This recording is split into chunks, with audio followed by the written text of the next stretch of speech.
hotshots, Jess with Emotional Fire Academy here today to talk about my personal secrets to good mental health. You'll want to stay tuned for this entire video, and because I'm giving away literally my secrets. So I hope you enjoy this and it helps you. Subscribe to my channel if you are a highly sensitive person looking to up-level your life. This is what we do here at Emotional Fire Academy. I give you weekly tips, tricks, and tools to help you do just that. Who am I? I'm Jess. Welcome to my channel. I am a former firefighter and master NLP practitioner. So here's my secrets. Here they are. They're right there on that chalkboard.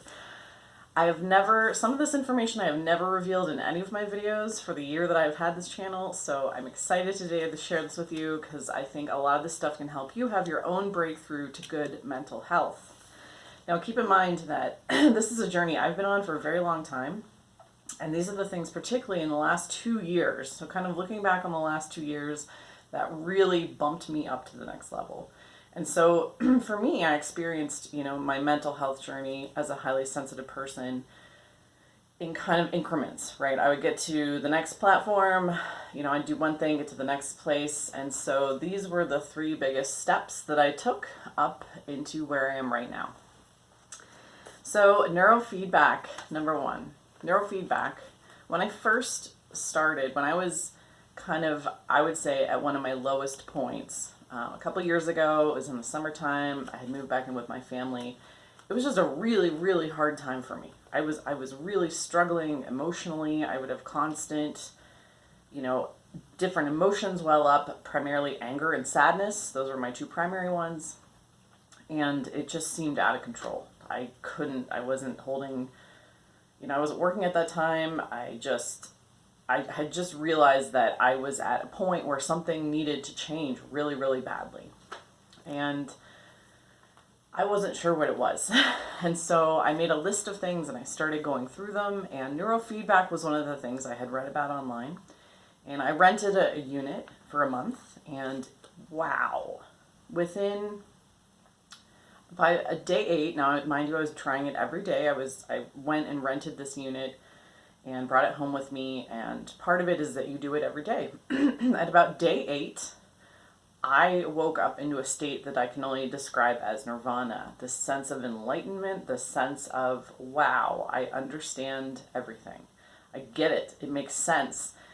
I felt in control. I felt like I could observe the world without being affected by it. It was amazing and beautiful. After a few more days of neurofeedback, it did fade, and I kind of came down from that. But the benefits that I experienced from neurofeedback were definitely, I had gone from being really at the bottom of, where I consider to be the bottom, my emotional bottom, to a whole different place. The beauty of neurofeedback is that it's non-invasive. It is essentially computer-assisted meditation. And so it helps your brain train into more efficient frequencies so that you can then experience the benefit of that. So when you do neurofeedback, it's essentially the same benefits of a regular and effective meditation practice. And wow, it just kind of shook me. I returned the unit, at the end of the month feeling like a completely different person. And so neurofeedback is something I highly recommend to people who are highly sensitive. I think it really helps highly sensitive people and who need something different than talk therapy, who need something different than, what they've already tried. So if you've never tried dynamic neurofeedback, I would highly recommend that because it changed my life. It was one of the things that really changed my life when I first started on this journey. And so much so that I actually purchased my own personal unit, and I'm now renting it out.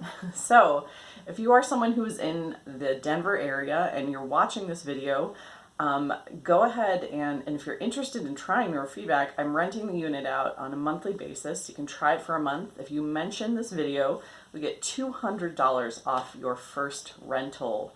So you can check that out at emotionalfireacademy.com. Go ahead and schedule the free consultation with me, and we can talk on the phone about it, mention the video, and we can get you set up with that unit, because I really think it will make a huge difference if you sense that you're in a place where you need that additional support, something different to get you to the place that you want to be. I'll put all the information in the box below. Check that out if you want to keep watching the video. So yeah, neurofeedback, huge, huge results for me. So that was when I got to the next level, definitely. And as I kind of sensed this relief in my emotional, stability, I became more stable. I was able to better manage things. The next thing I got to, I really dove into manifestation. And I had kind of dabbled in it before, law of attraction, all that good stuff. But when I went deeper, took a step deeper into learning about manifestation and getting what I wanted, that kind of catapulted me to the next level of good mental health. Because one of the primary things when you're learning how to manifest is thought management. Thought management, number 2. You really have to manage your thoughts. And neurofeedback took me pretty far for a year and a bit. The changes I experienced with that were excellent. I wasn't having as many emotional emergencies. But then, when I dove into manifestation and really started studying it more intensely and really getting serious and committed about the things I wanted to create, that's when I had my next gigantic leap in my mental health. And I realized looking back now, it was managing my language, right? Eliminating my catastrophic thinking. I had a lot of just naturally occurring, or through my own creation actually, catastrophic frames that I'd be like, oh my God, this thing is happening to me and it's going to be forever. I would frame things in a very catastrophic way or forever way.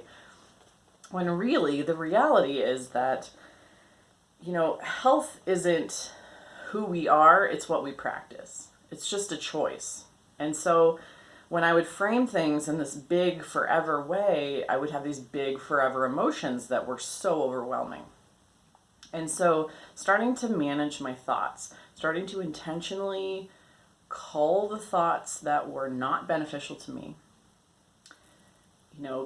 calming my mind, getting rid of the noise, getting rid of the thoughts that were not serving me, that were just kind of artifactual and going round and round, and things I thought about myself, how I framed situations. That is really where I realized that health wasn't this permanent thing. Health was a very moment by moment, every moment is fresh. Every moment is fresh. I can think a new thought in every moment.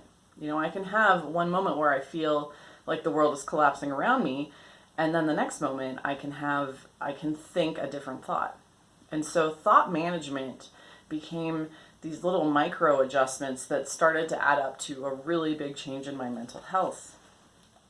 And taking control of my thoughts, instead of letting them run on autopilot, instead of them being the same old conditioned thoughts that I was thinking, which many of them were very negative and very pessimistic, taking control of them and managing them actually quieted them down. I experienced kind of a quieting down of my thoughts.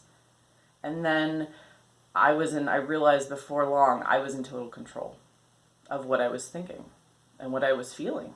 That thought management that I learned from studying the law of attraction, watching a lot of YouTube videos about it, really being intentional because I wanted to create something. I inadvertently catapulted myself into the next level in my mental health. And now for an advanced skill, if you've already managed your thoughts, I was reading the book Your Invisible Power by Genevieve Behrend the other day, and she suggested in thought management, language management, right? We're managing our language of how we describe things, how we frame them. She suggested replacing the word problem with situation. I love this idea, and this is a very advanced skill. So if you're already there, try this.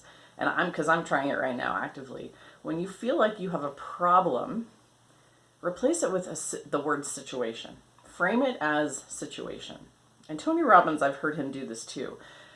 But when you frame it as, this is just a situation, this is just a combination of different factors that is going to pass, is going to shift and change again, then you move out of having to feel like you need to solve the problem, then you just move into a kind of a space of acceptance and like, okay, it'll be over soon. It'll be done. I don't have to worry about it. I don't have to get involved. I don't have to do anything. I don't have to be a certain way. I don't have to fix things. It takes a lot of energy out of the situation, and thus it just kind of, it passes by. And so this is, again, it's part of thought management, language management. That really got me to the next level. Now, the biggest thing, number 3, the biggest thing, my belief system. The biggest change that I experienced that kind of just took it to a level where I feel like I'm at the pinnacle of mental health. Again, as I got deeper into learning about manifestation, I decided to take full responsibility for my emotions. I decided to take full responsibility for my power. And so in doing that, because a lot of the belief systems of manifestation are foundationally that we're creating our own realities. From our point of consciousness, we are creating our experience. We're creating our reality. We're creating the meaning that we make of things. And so at the epicenter of that is us as an individual. Me as an individual. I'm going to speak from my perspective because this is how I experienced it. I realized I was the center of my universe, the YO universe. I've talked about this before.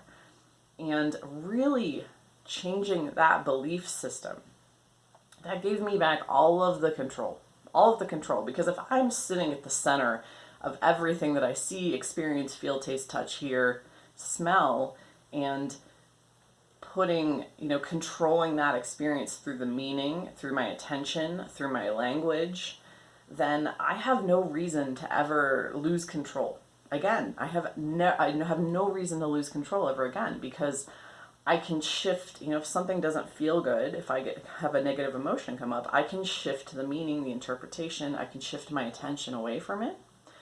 I can give myself what I need in my own imagination. I can imagine the ideal situation and put my attention on that. So whereas before I used to argue with the reflection, right? Because we say in manifestation that everything is a reflection of us. It's like a mirror. And I would argue with the mirror and want it to be different and want to change it. I would argue with it. But that isn't, we all know when we look into a mirror that the reflection isn't the source. We're the source of the reflection. We are emanating the reflection. And so instead of allowing circumstances, the reflection, to dictate how my happiness was, how I felt, how much in control I felt, I turned to the source of the reflection, me. I turned back to me and really brought that belief to full fruition. Like, I believe that I am the center of my experience. I'm the center of my experience. And that gives me fully feeling safe, because I know that I can control my interpretation of events, right? I feel safe all the time because I can manage my experience. I'm managing my experience. And so in that safety, I feel this full sense of control, full sense of safety. And then it's, again, when you hold a foundational belief like that you are creating everything in your experience, or creating your interpretation of it. You're creating the experience of what looks like is outside of you. When you really incorporate that belief system, you take full responsibility for yourself. And it's hard to be mad or to be off track ever, because when you really believe that in your heart of hearts and live from that space, you're in control. You're always in control. You've never lost control. And so you change it. What you don't like, you change. You change in your mind with your mental faculties. You change in your imagination and move towards that reality. You interpret differently. You then have this full menu of tools that you can use to shift your personal experience. So, and then you stop getting lost in patterns, because you're awake. You're awake and aware. You don't get lost in your own unconscious patterns. So that was like, that's where I am right now. And this feels like, wow. Where do you go from there? Because when you have all the control and all the responsibility, emotional mastery is a piece of cake. It's like, I got this. I got this. If you've been watching this channel, you got it. You got it. I've been teaching you the things to do to, besides neurofeedback, to for thought management and to change your belief systems. So we've been on this journey together for a while. So what do you think? These are my secrets to good mental health. This is the journey that I went through. I hope this helps you. Comment below. Let me know what you think, what your experiences with any of these things. If you had the same experience with studying law of attraction manifestation, if you found these same shifts in your mental health where you kind of got to like the best possible place that you could be, let me know. I'd love to hear from you. And if you are a highly sensitive person who is looking for more one-on-one guided support in this way, so you can get to the place where you're unstoppable, you're on fire, nothing phases you anymore, you move towards the things that you want, I would be happy to support you in that way.